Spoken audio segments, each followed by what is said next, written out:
All right, everybody, we're back. All right, so I got this really cool data set from a good friend of mine who works at Daikin Comfort Technologies, who wanted a second set of eyes on something weird that was going on with the system. And so, of course, I can't say no. That's part of my problem. Maybe I'm addicted to service checker data. Maybe I should start an anonymous group for those of us who are addicted to looking at service checker data. It'd probably just be me and my multiple personalities, but that's fine. We'll go over that at a later date, right? That's my famous thing to say here now. All right, so why is this data so good? Last one we did, everybody seemed to love it. So we're going to do the same exact thing, but with a different set of data with a very, I'd say, complex topic, but not complex. So at the beginning of this topic, it always comes out when we go through those service checker classes, S&T1 and then S&T2, and then they break our brains because we don't exactly know what we're looking at and why. Those of us who live in Florida, we see 100% cooling operation almost all the time, right? So much so that when we see 2,000 pulses with our eyes, we immediately jump to what? Undercharge, right? Or maybe a flow restriction. But 9 times out of 10, it's usually undercharged with these types of systems. So when us Southerners, I live in Florida, see heating operation, and a lot of you guys up north, you're like, oh, all we see is heating, right? For us Southerners, when we see heating operation with 2,000 pulses, where does our brains go? Our brains go in the toilet and they say, yeah, it's undercharged. However, let's get into it. So this data, it's going to be the same exact thing. And I'm not trying to spoil it for you, those spoilers here. So let's walk through the process that I showed you last time. If you remember my last video, we talk about plotting the service checker operation data, right? We want to know exactly what mode this is in. So if we look here, operation control mode, there it is. There's that sweet, sweet number, right? Okay. Then we do what? We zoom out, right? It's almost like you guys know exactly what I'm going to say when I say it. All right, so at the beginning, it's at 0, but I like to get a little bit more into it. You can see this should be about a 6-hour data recording. I've kind of zoomed in a little bit more than usual, than all the way out, because if I go all the way out, you're like, wait a minute. His last video, when he zoomed all the way out, it was only 2 hours. Well, see, here's the thing about service checker data, and this is a little golden nugget that I'm going to drop on you real quick. Based upon how you set your service checker up and how often you set it to record will determine how many data points it populates in service checker like this. So why does that matter? If I set it to record every 5 seconds, then I'm only going to be able to fit like an hour's worth of data on the screen when I zoom all the way out. Now, if I set it for a minute to maybe even 2 minutes to see data populated, and I recommend 60 seconds a minute, then I can zoom almost all the way out to a good 6 hours, which just lets me see more than what I normally would on the previous data set. Obviously, you can see whoever recorded this is a pro. Wink. All right, so let's jump into it. Enough smooth talking and winking at each other. Let's get to the service checker part that you came here to watch and look at. All right, so mode 19, we know that's fixed heating control. Now we know what time it is, right? Time it is. No, sorry. Now that we know what mode it's in, let's look at what our target should be. Target condensing temp is 100.4. Why would we do target condensing temp, guys? Everybody would say with the class here, it's because we're in heating mode. There you go. Here's some confetti. I know that you've been waiting for it.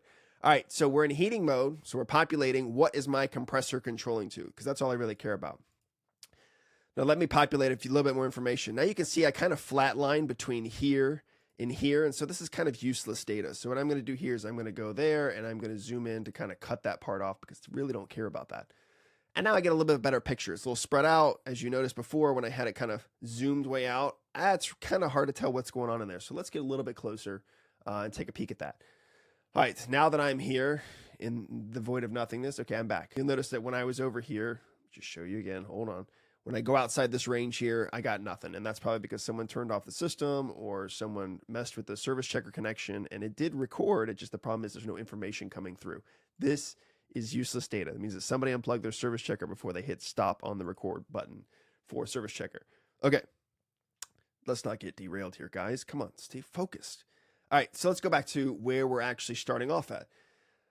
Now, right out the gate, 74 RPS. I like this compressor's confidence. It feels very confident that it's going to go somewhere very quickly.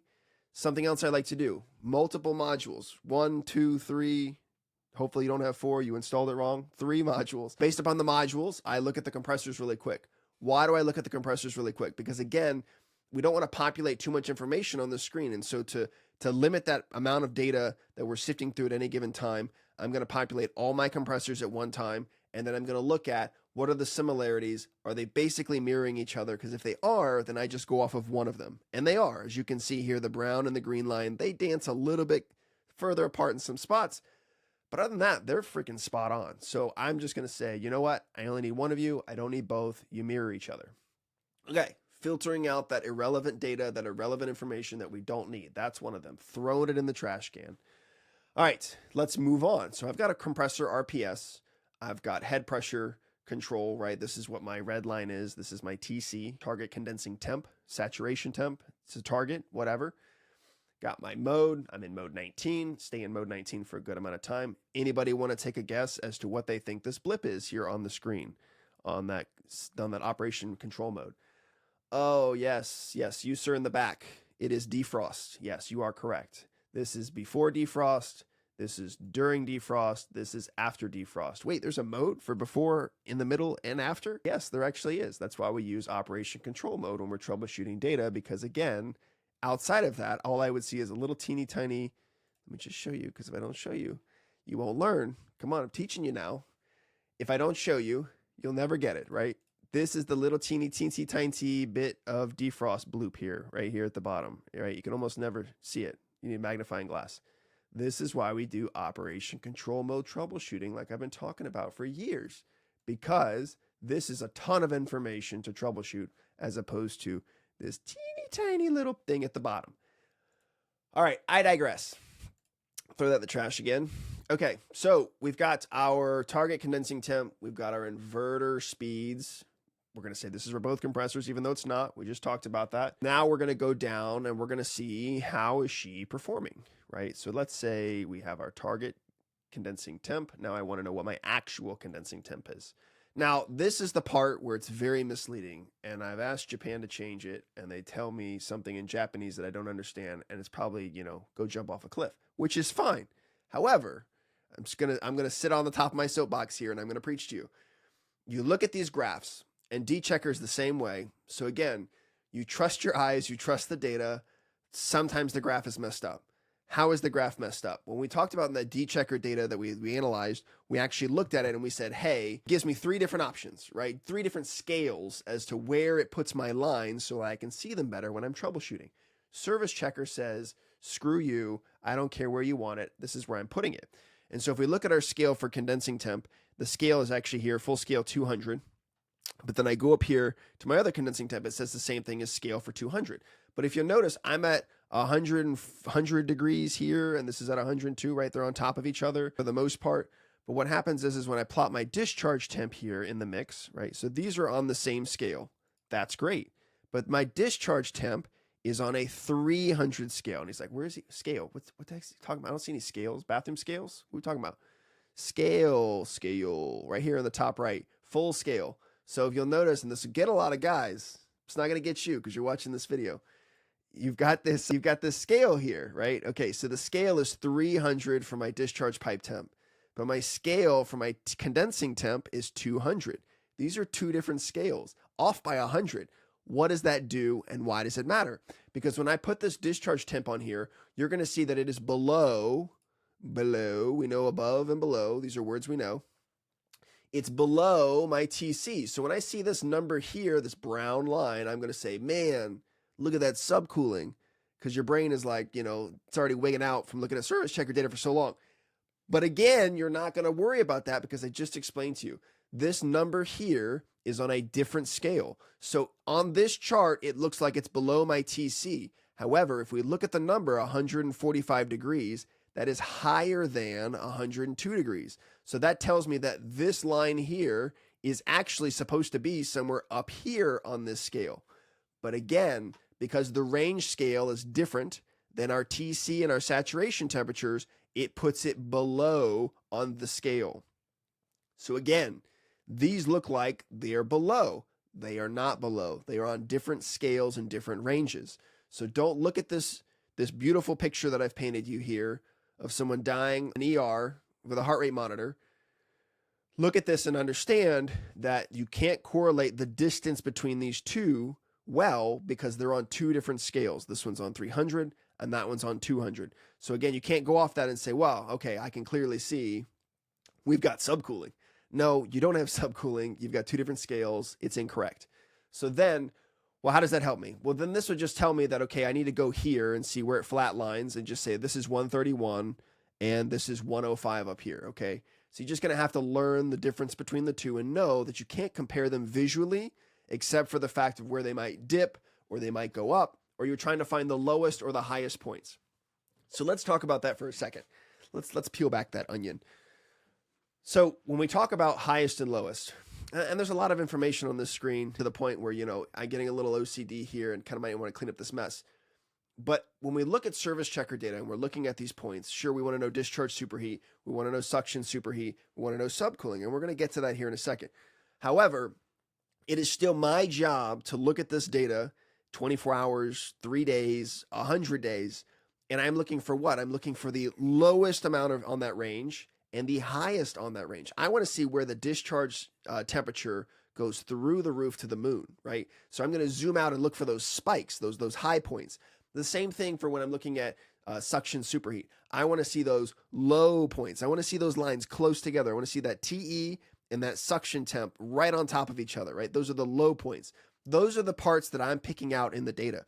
Now you can go through like I taught you and make that list from start to finish every 5 minutes, every 15 minutes, every 30 minutes to get a nice good picture painted, right? We're going to Bob Ross it here, you know, some happy trees in the background there, some happy subcooling and some happy superheat to get to a conclusion here.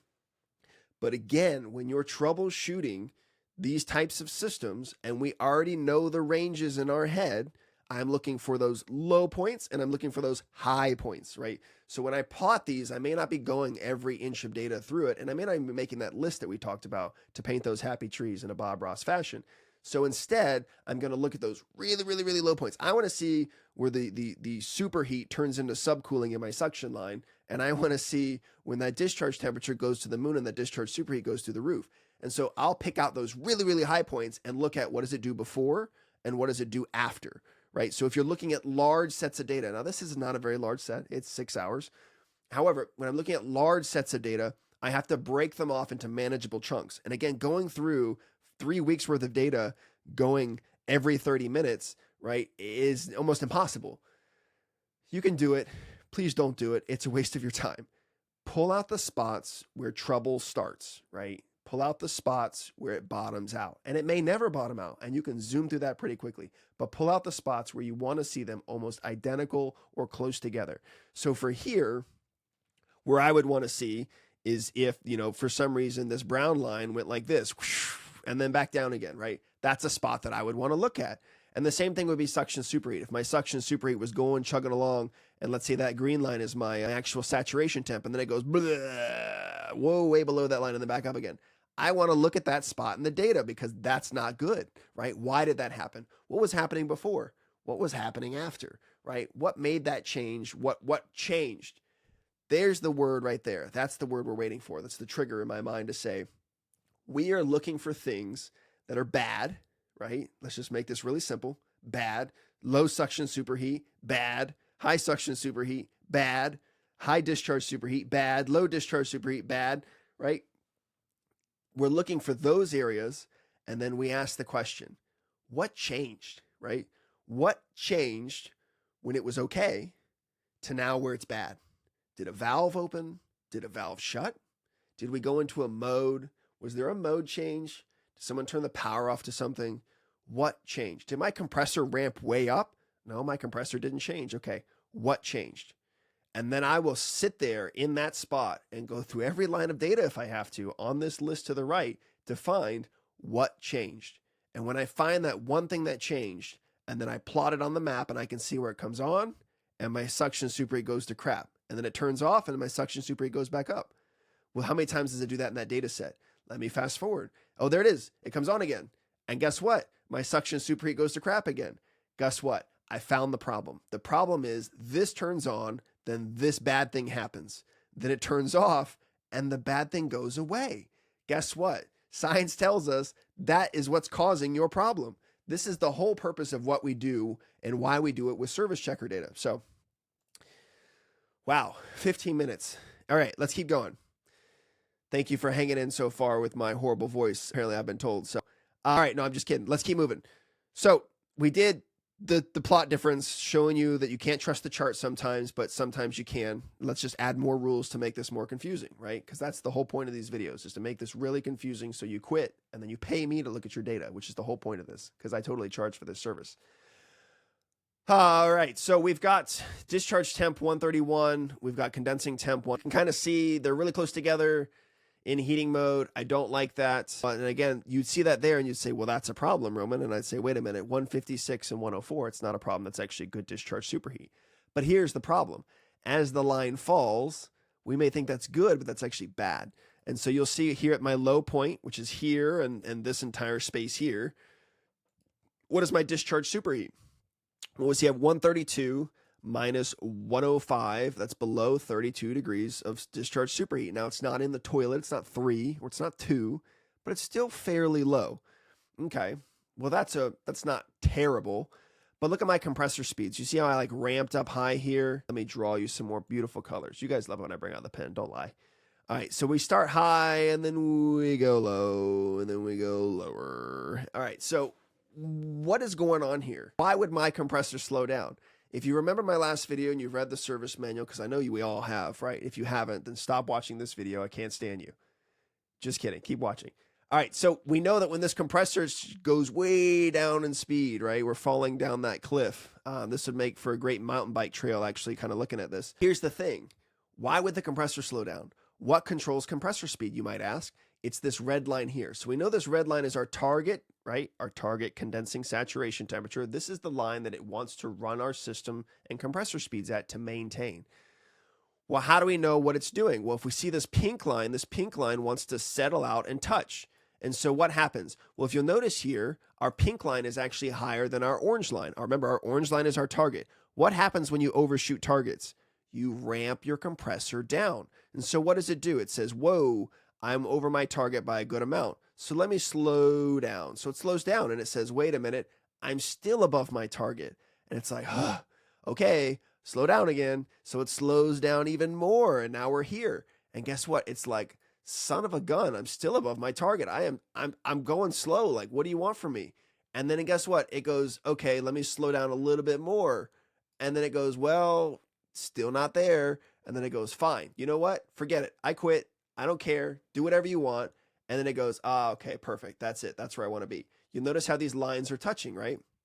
You'll notice how the lines get apart here for a second, but then it comes back down and it gets back on that line again. Perfect. That's why our compressor speed levels out here. Well, then you see here that it goes a little bit further away, right? The pink line climbs again and it says, oh, whoa, too fast, slow down a little bit. So it slows down a little bit right here. And then guess what? Oh, that's right. That's just right. That's right in the sweet spot. Perfect. And this is why our compressor speeds are down here and they're fairly level because it hit its target and that's what controls compressor speed. That's exactly what this story tells us along this top line is that the compressor speed sped way up and then it overshot its target, overshot target, and then it found the sweet spot and it stopped, right? And it leveled out. This is where I would like to start checking my data here at this bottom line. So many blue lines here. Let me let them fade away. This is where I start checking my data. Well, this information is relevant, isn't it, Roman? Well, it is to tell me that it had troubles maintaining target at a fairly decent speed. I mean, what was it, 70? What am I asking you for? I have the service checker pulled up here. Yes, please, person who can't talk to me, tell me. My compressor speeds are actually at 68 RPS. Well, 68 RPS is actually medium speed, right? It's not full speed, but it's not slow. But then we get all the way down here, and where does my speed go? My speed goes to 22 RPS. 22 RPS. This is that person that's driving down the interstate at 5 miles an hour in the left-hand lane. That's slow. That's really, really slow. Okay, so sure. You're at a really low speed compressor. I respect that, right? You know what you like, and you do you. But what are my demand on my system? Surely if you're at a really low speed, then my demand must be like nothing. Like there should be like a 7K coil in like a closet somewhere calling for demand right now. That's why you're at 22 RPS. Is that true? Let me scroll down to the land of the indoor units where they paint a beautiful picture. And here we are, 2,000 pulses, 2,000 pulses, 2,000 pulses, 2,000 pulses. So my demand is not low. It's actually extremely high. Matter of fact, every indoor unit is calling for heat right now, and they say, give me the refrigerant, right? 2,000 pulses. What did we talk about before? Valves wide open, valves pinched shut. Bad. That's a bad thing, okay? When we have a valve that is wide open, we know that the expansion valve is not metering refrigerant anymore, right? It doesn't have enough refrigerant. Okay, so we know now our compressor speeds, they slowed way down to slow. Okay, slow speed, got it, easy. All my indoor units are calling for heat. Okay, high demand, got it. All my valve pulses are wide open, wanting more refrigerant. Okay, got it. So far, you're with me. Okay, let's keep going. So it's not getting enough flow, but the compressor's at a low speed. Well, why would the compressor be at a low speed when it's matching targets? Oh, there's that refrigerant simulator that you guys love. You thought I was going to make this video without actually getting back over here to this diagram. You guys are crazy. All right, so we know that this is wide open on all my indoor units, right? It says full send, full send. Give me as much hot gas as you can because I don't have enough. Okay, got it. But my compressors are super slow. Why are they super slow? Because they've hit their head pressure target that it says it needs to be at. The system says, I need to be at this head pressure to generate this much heat demanded upon the indoor units, right? Now that I've hit it, then we're good. But the problem is our compressor speed is really low. So what's our mass flow? Oh, there's that word, trigger word, right? Saturation, mass flow. These are all things that we should get very familiar with here on VRF systems. So my mass flow is really low because my speed is really low. Well, my speed is really low because I've already hit my head pressure and my valves are wide open. Well, these aren't good things. Well, why are they not good things? Let's peel back this onion a little bit more. So we know what that is. Let's scroll back up here to the top. All right. And I'm going to get rid of discharge temp. I'm going to get rid of condensing temp. Let's clean this spaghetti mess up here. Keep RPS. Going to get rid of that. Keep my control modes. Those are always something I want to keep on the screen. Let's go over to suction superheat.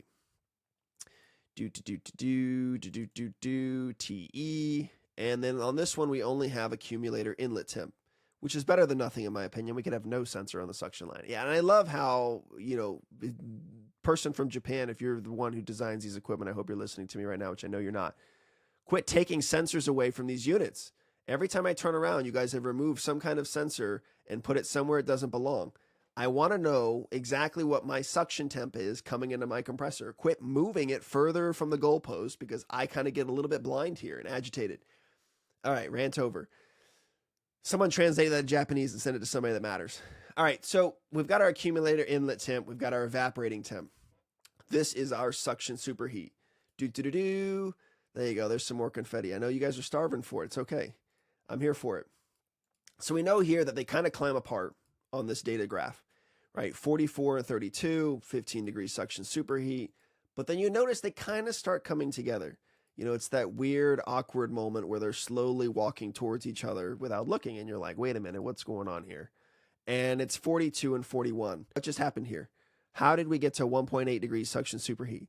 And then you notice they're like, yeah, this is cool. Like, let's see where this goes. And they just keep going and they stay the same. And it's 1.8 degrees suction superheat. What do we know about low suction superheat? It's a saturated vapor mixture of liquid and vapor entering the accumulator. And you go, well, Roman, it's okay. Okay. Chill, man. They've got an accumulator. Okay. Just relax. Okay. They've got an accumulator. It's going to catch the liquid. Like, where's it going to go? It's not going to go anywhere. And I would say, yeah, but are you sure about that? And so let's go here. So, okay, whoa. You know what? I jumped to conclusions, guys. I'm so sorry. Now here we're at 48 degrees and 39.2. My suction superheat's 9 degrees. But you'll notice here something very interesting. And I'm playing very fast and loose with the word interesting. You're 25 minutes into this video. This suction superheat is low when my compressor speeds are fairly high, which means that my refrigerant got moving in the system and then I started flooding back, right? So I got a good amount of mass flow to my indoor units and everything started moving in the right direction. And then I got flood back and I got flood back. And then the compressor said, whoa, I hit my targets, jump off a cliff. And then my compressor speed went down to min flow. I lost that velocity and mass flow. And so my suction superheat got naturally better. And in your mind, you're going, well, that's good. The suction superheat is good. However, the fact that it's at min RPS maintaining a 9-degree suction superheat should be alarming to you. My suction superheat should be like 30, right? Especially at low speed with full demand on the system. That's the part I can't stress enough. Full demand on the system, but yet my compressor says, I'm good, like 22 RPS, bro, like who cares?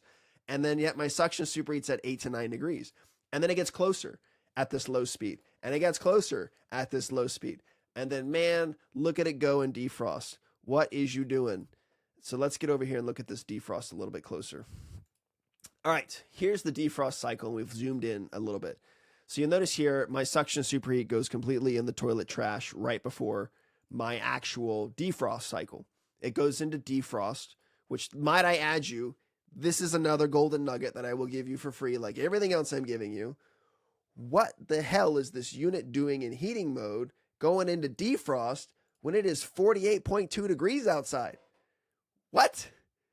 Now I get, sure, the load on the coil and blah, blah, blah, blah, blah, and sure, it could have maybe ice on a 48-degree day, but should the unit be going into defrost on a 48-degree day?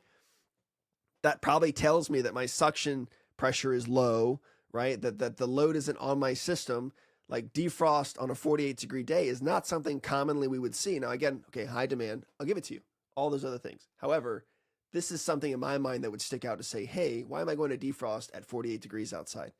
I probably shouldn't be doing that. That's not normal. That's not a normal thing for this, right? I know this unit, we go way back, right, since high school. This is not something this unit would do. I know that, right? And so here we are. All right, defrost. Sure, we flood before defrost, but that's what everybody does, right? Don't worry about that, right? Let's keep going, all right? So before defrost, the part you would never see unless you did control operation modes. This is me talking very loud on the microphone. If you haven't seen that video, I highly recommend you go look at it. If you don't have the chart, I can send it to you for the millionth time. Please just check the comment section. I've been adding Google Drive links for all the things you guys have been asking for. If you want it, I will give it to you. I am not withholding information. This is a free reign on whatever you want. I will send it to you. No charge. Some exclusions apply. All right, so we get past the before defrost and we just jump into defrost, right? Screw it. Let's just 2 feet in. Why not? And we look at this and we say, okay, compressor speed goes way up, right? Build head pressure, sure. Defrost coil, great. Hot gas, love it. Perfect. But you'll notice here that my suction pressure goes way down, right? And my suction temp and my saturated temp follow that. And so my suction superheat is still following within the same patterns here. If we look at my evaporating temp, 10 degrees, we have a suction superheat of 20. Yes, suction superheat in defrost is very important. But you'll notice here where it stops. This is where it stops. So here's a great another nugget right here to put in your tool belt 28 minutes in. Promise I won't make this an hour-long video. What happens after defrost? Four-way valve shifts. Great. Love it. That whooshing noise, I mean, I'd make it my ringtone if I could. It whooshes, right? The whoosh happens. Just get over it. And all that hot gas that was going to the coil now goes where? It goes to the indoor units. Great. They need it. They're asking for it. Why not? Give the people what they want. In defrost, we are sending hot gas to a coil that is in a 48-degree atmosphere outside, right? And my compressor speed gets really high. And so I'm flowing a ton of refrigerant through there. Well, what happens with hot gas in a cold coil in a cold environment? It turns into a liquid. So my outdoor heat exchanger fills with what? It fills with liquid. Now, ideally in a perfect scenario, in a perfect charge scenario, not that much liquid is generated, and whatever is generated gets caught by the accumulator when we shift our four-way valve over. So here's the thing. When a system is overcharged, when it goes into defrost and it shifts back over, you get so much liquid pooled in that outdoor heat exchanger that when it shifts, it overflows the accumulator and your discharge superheat goes in the toilet, just like your suction superheat. And your suction superheat stays in the toilet for a good amount of time. So what I'm telling you is a great indication of overcharge in a system is after defrost, after your coil has defrosted all the ice and it shifts over, How long does your suction superheat stay at 0 or below 0 where liquid is present, either entering the accumulator or entering the compressor? That extended period of time after defrost is a key indicator of overcharge within the system. You should not be flooding your compressor for 5 minutes after defrost. That is not something that should be happening. Is it happening here? So this is 4-way valve shifts here, and I will populate that just because you don't believe me. I mean, after 2 videos or 100 videos, I can't remember how many I've made now, you don't trust me, and that hurts. It really hurts. You'll see here that, okay, my suction superheat actually goes in the toilet before my 4-way valve shift. See? That's why we populate it. See, it goes down, they stay kind of far apart, and then you see the lines kind of go inverse and they crisscross. Well, now my suction line is full of liquid, right? This tells me that I'm in a liquid state. And how do we know that, Roman? Well, negative 16 degrees here. Let's jump 1 line of data over. I said 1. Oh, I guess that is 1. Guess I can't count. My accumulator inlet temp is negative 4, and my evaporating temp is 28.4. That's a lot of subcooling. That is no longer a vapor. That is a subcooled liquid, ladies and gentlemen. So that tells me I've got liquid in my accumulator. But you're like, well, Roman, you told me when it shifts over that that's going to happen. But guess what? It hasn't shifted yet. Actually, it's in the process of shifting now. And so this fills my accumulator with liquid, okay? Then it jumps over here, and my suction superheat kind of climbs, and then it goes in the toilet for an extended period of time. And that's where we end up, right? And so we stay there. So now this isn't a great example of what I just explained to you. However, I'm telling you this because this is something that you can go back and look at on those heating data sets that you have that you might be a little bit concerned with overcharge. How is it defrosting? How long is the defrost lasting? What does it look like after defrost? How long does your suction superheat stay low after defrost? These are all key indicators of how that system is performing, how that refrigerant charge is. Yada, yada, yada. So we look at this and we notice that our suction superheat stays very close together, 37, 33. Low suction superheat at a low speed is not a great thing, guys. And you'll notice that my compressor then slows down even more. So again, in this system here, we can see that our demand is extremely high and there's not enough flow moving through the system. Now, this system isn't one of those data sets that's just going to jump out at you and slap you in the face and you're going to be like, aha. This is one of those things where the numbers are just right at the edge for an extended period of time, which tells me that it is overcharged, right? That is my conclusion here. Low discharge superheat below 32. Now, it's not 10. It's not 4. 4 would mean I'm compressing liquid, but it's below that 32, which means there's a little bit of liquid getting into that compressor. Low suction superheat for an extended period of time at low RPS at full demand is another indication of overcharge. Valves at 2,000 pulses and heating where there is no flow on that coil is a key indication of overcharge. And let me just hammer that home for you really quick. I'm just gonna pull this condensing temp out and I'm gonna slap you with it a few times so that I can drive this point home because we're 33 minutes in. Why do I keep saying what time it is? I don't know why I do that. It's a fun thing to do. All right, so let's go back over here before defrost. All right, so what do we know about our condensing temp? Our condensing temp is there as a reference on our discharge line, our hot gas line. Tell us what the saturation temperature would be. If it's above it, it's a superheat. If it's below it, it's a subcooling. We're at 107.6. So what is my hot gas coming out of my compressor? Well, you thought I was going down there for a second. Gotcha. It's 138. Now, that's not crazy hot, but it's hot. I wouldn't grab a line like that. Not for very long. 138 degrees. Okay. Does that 138 degrees make it to the indoor fan coil? Well, wait a minute. What are you getting at here, Roman? Well, I'm here to tell you, ladies and gentlemen, that when my discharge gas comes out of my compressor, it's 138 degrees. And it makes a nice little jog through our dual gas 4-way. Well, in this mode, it's actually, dual gas. And it goes over here to our indoor unit. So this little trip that I showed you here, it's 138 over here. What is it over here? Is it 138 entering my fan coil? If it was, what does that tell me? That refrigerant is moving very fast. The mass flow is high, right? Why do I know that that's probably not the case? Because my compressor is at minimum speed. Right? Because my compressor is at minimum speed, I can almost guarantee you that you're not getting any heat at the indoor units. That's why the valves are wide open. They're at 2,000 pulses, guys. They're at 2,000 pulses because, again, it can't get enough heat. So what does that actually look like? 106.1 entering temp of gas. 106.6. And now you say, well, Roman, that's hot, right? Like if that was a fever, I'd be going to the hospital right now. Okay, but what is my condensing temp? And we go back up here with this giant grin on my face and I show you what the condensing temp is. It's 107.6. What do we know about condensing saturation temperature? If it's below it, it's what? It's a liquid. So if my condensing temp is 107.6 and the hot gas entering my fan coil is 106.1, is it a hot gas or is it a liquid? Ladies and gentlemen, it is a liquid. So what does that tell me? That tells me that my refrigerant that's maintaining target, and this goes out to all of you out there who look at data and say, well, it maintained target, it's good. No, if it's maintaining target, that doesn't mean jack crap. I don't care if it's maintaining target. The only reason I look at maintaining target, or if even put target condensing temp and also my inverter compressor speeds on there, is just to make sure I can see where it levels out and why. But here's the thing, it's maintaining targets, but that doesn't mean jack crap. I have a 138-degree discharge temp, and by the time it makes it to my indoor unit, I have 2 degrees of subcooling.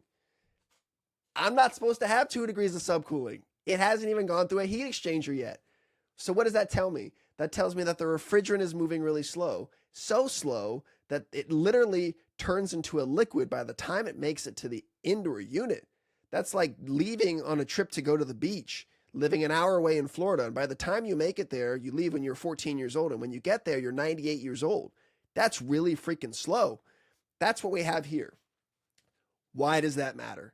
Because if your hot gas is turning to a liquid before it even makes it to your indoor heat exchangers, then your system's probably overcharged, right? It's maintaining a target, so the system doesn't know to speed up, right? The system won't speed up because it's hitting its target pressure. How can it hit its target pressure at a minimum speed? Because there's so much refrigerant in the system that even at a low speed, it has a high amount of head pressure, but the heat's not there. This is a key indication of overcharge, and also why the valves are wide open. It's getting liquid refrigerant before it even goes through the heat exchanger. That's not supposed to happen. That's not normal. Okay. I'm telling you, it's not normal. If someone tells you it's normal, you tell me about them and I will find them. Okay. So now you know we've made liquid and we don't even need a heat exchanger. So, I mean, like, what's the point? Like, this just throw all your heat exchangers away. You just clearly need to overcharge your system and you can make liquid anytime you want. What does that do to the system? This system will now always stay at a low RPS speed. It will deliver 0 heating capacity inside. You're lucky if you get anything out of it. It's a giant liquid machine 24/7. There's liquid on the suction line. There's liquid on the liquid line. There's liquid in the hot gas line. I mean, the entire unit is just filled to the brim with liquid. This system is overcharged. And I haven't even shown you the subcooling. What? All right. So I will show you the subcooling just so you can be like, well, I bet you the subcooling on this system is probably like 107, right? Like, just, whoa, way up there. And I would say it's not, right? So if you guys are hanging your hat on high subcooling, again, and Brian Orr did a great podcast on when liquid receivers change the values of subcooling and if they actually matter.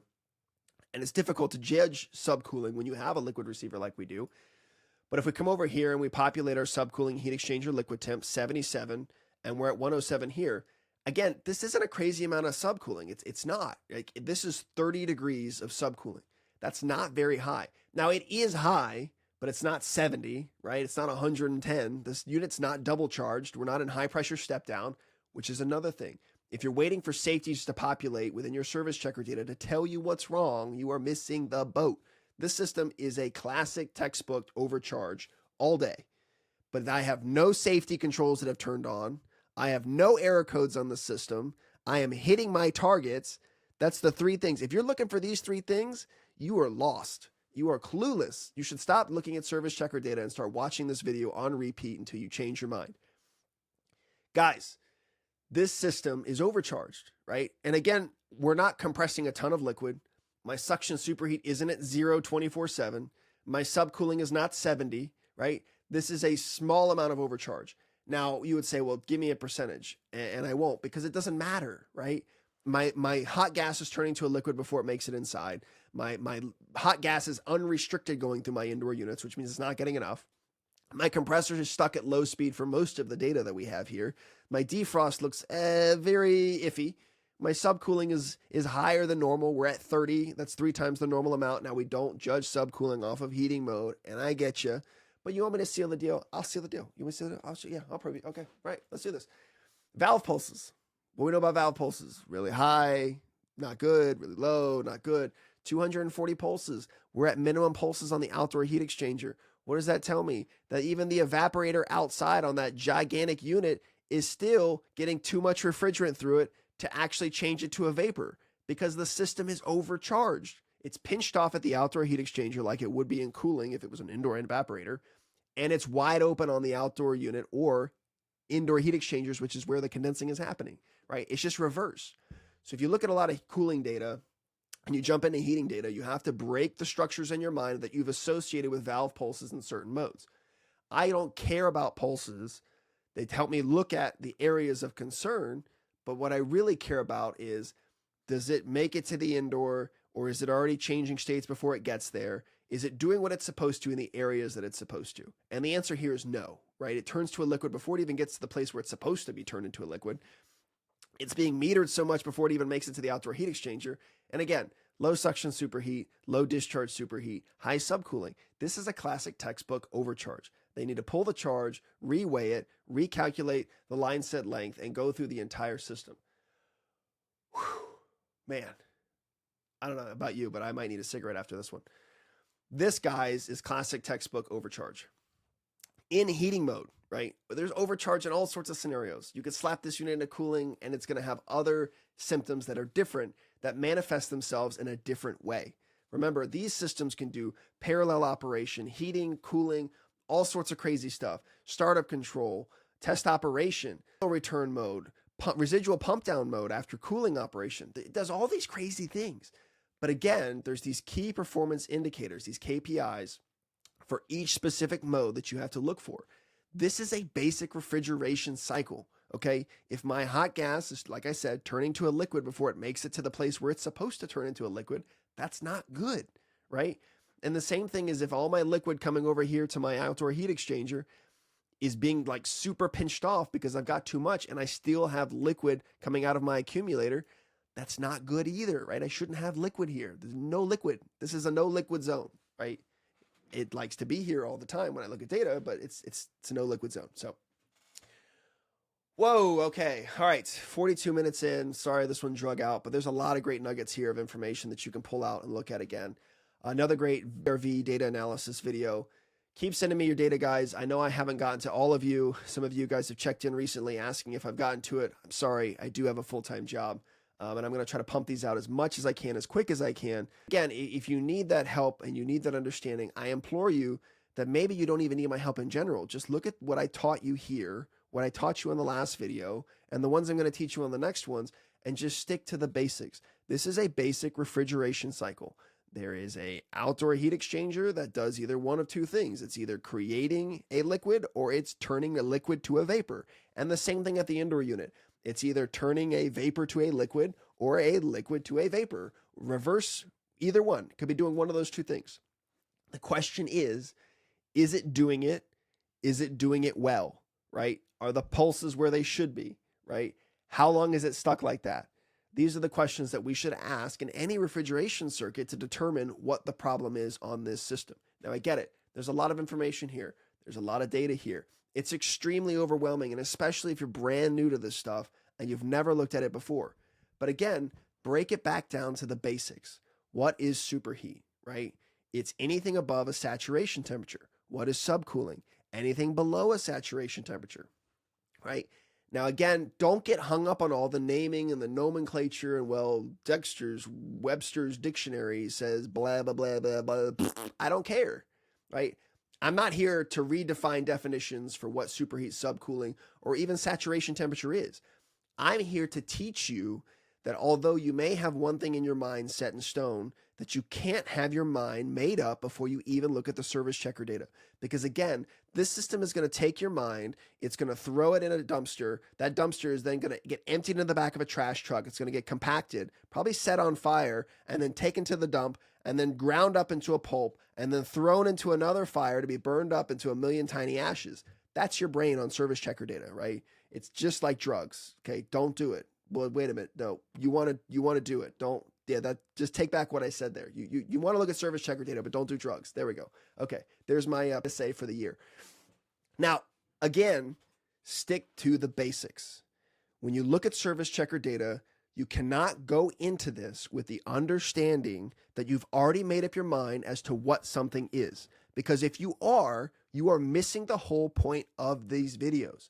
These videos are here to break down what you think should be happening and say, what does science tell us? Because science won't lie to you. I don't think it will. I'm going to stand on that point. It won't lie to you, right? So if you can take anything from what I say to you, science won't lie to you. And although these refrigerant diagrams are great and they're beautiful and I love it, they're not right? This is a learning tool to get your mind comfortable with questioning everything you see. Is it a liquid? Is it a vapor? Does that make sense? Because if it doesn't make sense, then you need to go back and question it. Well, how do I know? Okay, well, I know that if my hot gas leaving here is one temperature and it makes it to here and it's another temperature, is this temperature here below saturation? It is. Then that is 100% a liquid, right? No questions asked. Boom, science. I wouldn't look at it and say, well, 106 degrees, there's hot gas there. No, I would question it. Is it hot gas? Well, how do we know? We look at the saturation temperature. No, it's not hot gas. Boom, found out. Great, got the answer. So, okay, if I don't stop myself now, you guys are going to have to listen to 3 hours of me talking about service checker data, which nobody wants. So keep posting your comments, messaging me, keep asking for things, guys. I see all your stuff. I appreciate the love. Oh, keep it coming. We'll keep making these videos until somebody shuts me down. If you have questions, you have concerns, I'm sure they're valid. Just go through it with a fine-tooth comb and don't be afraid to ask questions. We're all here to learn. I learn something new every day. I may sit here and tell you about how to do this and what to do and how to do it and what it looks like and blah, blah, blah. I'm wrong most of the times. And I love to learn about this stuff. So just remember, when you're coming at this and you're attacking this equipment, attack it with the mindset that I know nothing and I'm here to learn. And question everything. Question everything you see. Question me. Challenge me. I love it. All right. I'll see you guys on the next one. Thanks.